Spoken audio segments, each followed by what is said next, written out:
Dating as a single parent is tough. You know, it's less tequila soda and more my little soda pop. Yeah.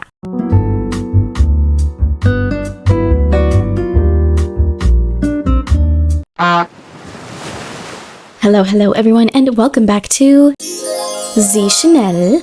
I'm sorry guys, I can't stop talking about him. Have y'all seen Ned Fulmer's stand-up routine? It made me want to crawl inside of myself to escape the secondhand embarrassment I was experiencing watching him absolutely bomb in front of a live audience. Y'all already know, I love a little bit of Ned Fulmer tea. He is having the comeback year he deserves for putting Ariel and the other Try Guys through hell and back. I cannot understand why he keeps trying. Ned's masochistic urge to humiliate himself in front of the world has led him to try stand-up. Apparently, according to Ned, he tried this before with the Try Guys, but he was cut out for obvious reasons. This video with Ned trying stand-up only has around 45 likes at the time I'm recording this, and it's like watching a car crash. My morbid curiosity has led me to be captivated by Ned's plummet from good graces to all the way below the depths of hell. It's so painful to watch, but I can't look away. The silver lining is that there's something oddly satisfying about the internet successfully canceling a mediocre white man. If Ned has somehow failed to capitalize off the mediocre white man privilege, that means one and a half things are true. Firstly, Ned is really that unlikable, and secondly, coming from an agnostic with religious trauma, God might actually be real. And by the transitive property, that means Ned made me believe in God again. Hallelujah. Ned partnered up with a comedian named Subha Agarwal, who serves as his stand-up coach throughout the video. She walks him through the process of writing as a comic. The video starts with a little bit of an interview and provides information about how to write good comedy. So Ned takes a crack at writing some of his own material. Oh buddy, is it rough? And of course, it would not be a Ned Fulmer video if he didn't mention how he cheated on his wife and ruined his entire life. The king of failing to read the room. Obviously, Ned is not a comedian, so his writing is subpar, to put it kindly, and every time the camera cuts to Subha, she looks like she's forcing herself to laugh, either out of courtesy or genuine discomfort. You know when you go to a stand-up show and the crowd is not vibing with the comedian? The pain of that humiliation is palpable. I'm always the one person in the crowd of straight faces, wheezing with laughter, not necessarily because I find the performer funny, but because I'm so incredibly uncomfortable with the silence. By the time I leave the theater, my cheeks are sore from a semi-permanent smile plastered on my face throughout the whole hour. So I imagine that's what Subha is feeling. At the end of this video, Ned's goal is to perform stand-up in front of a live audience for an open mic night. But before then, he practices twice. Once in front of Subha, and then again in front of some other local comics. Oh my god. These other comics are brutal. First of all, one of Ned's opening jokes is, If you don't know me, don't Google me. The crowd is giving him nothing. There are some pitiful chuckles here and there, but the majority of the crowd is silent. I have a sneaky suspicion that many people in the crowd already knew who he was, and if they didn't, one of his opening jokes probably turned them off from his whole set. I used to be famous at BuzzFeed for trying new things. Then I cheated on my wife. Turns out that was the one thing I should not have tried that was new. People don't like cheating jokes. That shit is not funny. And I can't believe he still has the audacity to joke about his affair as if it wasn't a painful and traumatic time for Ariel and likely his kids. After his set, the comics that follow annihilate him in their jokes. Whoa, a lot of sad dudes get into stand-up after they get a divorce. This is a good PSA for being faithful to your wife, though, this whole experience. Can't keep your dick in your pants, you're gonna wind up bombing in the pool room at a Mexican restaurant, East Hollywood, 10:30 at night. I don't got nothing else to say about the room. I ain't got shit. You motherfuckers can't make me Google what the Try Guys are. He has a faceless social media profile, so ladies, those dick pics you're getting are from him.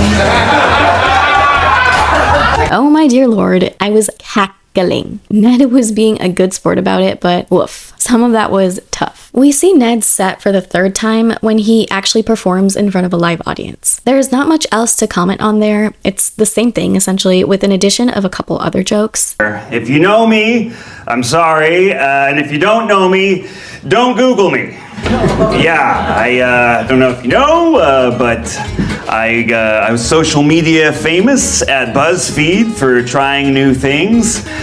And then I cheated on my wife. Turns out that was the one thing I really shouldn't have tried new. Dating as a single parent is tough. You know, it's less tequila soda and more my little soda pop.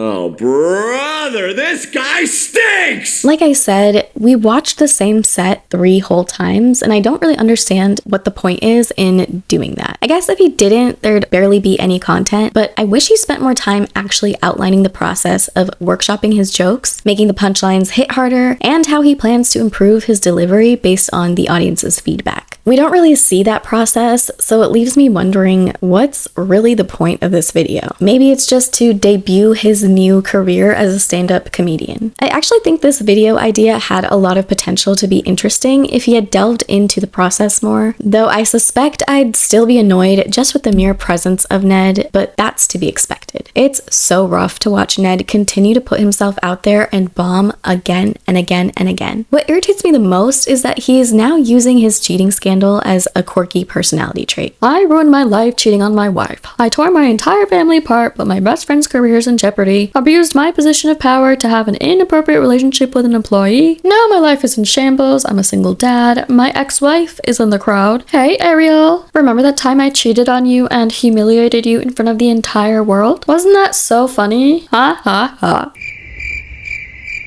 Buddy, you gotta go. The divorce jokes are disrespectful, and I think that's just Ned's shtick. He has nothing else going for him. He used to be the wife guy, and when his wife guy persona was shattered, he decided to adopt the cheating guy, and it just doesn't hit the same. I appreciate that he's leaning into that self-deprecating humor, but he wants to be in on the joke so badly, but you can't join in on the joke when you are the joke. The production value of this video is also pretty high, and I'm so curious to know how he's funding production of these videos with such a low view count. He's maintained the Try Guys BuzzFeed type of editing style, and what's sad is that he barely gets views. Do y'all remember when that one creator exposed Ned for allegedly buying views? I talked about it in one of my previous Ned videos, so if you want to watch that, I have it linked in the iCard above. But the TLDW of that is that his view count and the likes on his videos were not matching up ratio-wise. And so this YouTuber accused Ned of buying views to appear more successful than what he actually is to allegedly lure companies into sponsoring him. Again, this is all alleged, but it does look like whatever was happening before has stopped because his views now look a lot more accurate to what they should be. But still, the views are really low. So I can't imagine that his videos are making enough money to sustain themselves. Ned is also continuing to make content on the Rock Bottom podcast, so perhaps he's getting a little bit of money from there as well. One episode of the Rock Bottom podcast that really stands out to me is an interview he does with a family law attorney from Australia who wrote a book about co-parenting. She delves into the struggles of sharing a child with an ex and how to navigate the challenges that come with communicating with your child's other parent. She mentions that a family is not broken if the parents are divorced or separated. Just because you're divorced, just because you've separated, that doesn't mean your family's broken down. You're not different. I hate that concept of the broken family, the broken home. That doesn't exist. You're just rewriting it. I wholeheartedly agree with that. There is no right way to do anything, and there are plenty of healthy family relationships that fall outside of the norm. But a big chunk we're missing here is that Ned did break up the family through his selfish actions. It's different if he was honest with Ariel from the jump about his feelings and chose to amicably split rather than traumatize and humiliate her in front of the entire world. And that 100% is his burden to bear and his alone. And it doesn't seem like that's actually getting through his thick skull. By cheating, he also impacted his kids. So yeah, I do think he broke his home, but I don't think it has to stay that way forever. And I don't think, based on what we can see with what little Ned and Ariel have shared about their co-parenting relationship, that the family is still quote unquote broken. But Ned can throw himself a pity party all day, every day if he wants. Truly, the only adult I actually feel bad for is Ariel. Ned's actions scarred her, and while she was working through her own emotions and the trauma that he caused, she still had to be a present parent to her kids, and knowing Ariel's character, I'm sure she felt and still feels a responsibility to not damage or interfere in the relationship her kids independently have with their dad, no matter how much animosity she might feel towards him. Ned's always barely scraping the surface of taking real accountability, and it's infuriating. He says what he thinks everyone wants him to say, but his actions don't really match these sentiments. Something that tells me he truly hasn't learned a thing was when he implied that the Try Guys were the reason that Ariel was cut from the company. We're all building this comedy brand together. The immediate consequences were shattering my marriage. And then my business partners found out the context of me having a relationship with an employee of our production company, which was concerning to them. And they ultimately chose to part ways with me and kind of force both me and Ariel away from the brand and even edit me out of videos, which then the audience noticed and was confused about. Then the photos kind of went viral and the whole story went viral in the same breadth as me being pushed away from the brand. And it was just completely overwhelming.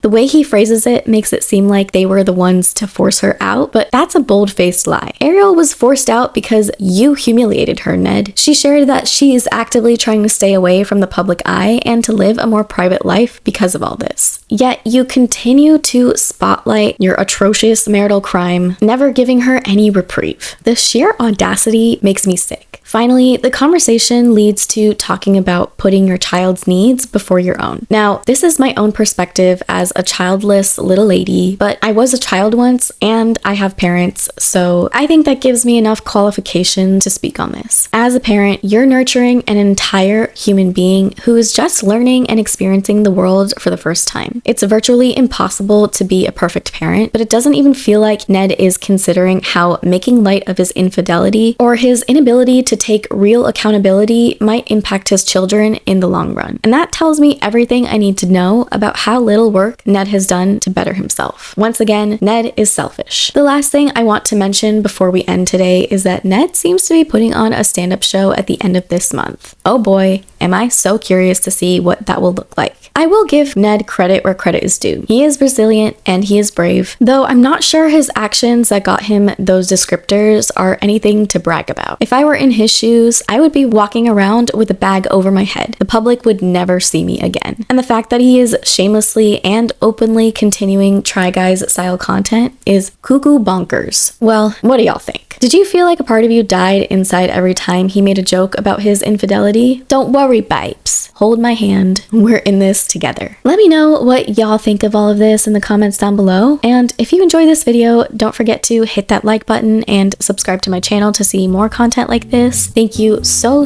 much for watching, and hopefully I'll see y'all in the next one.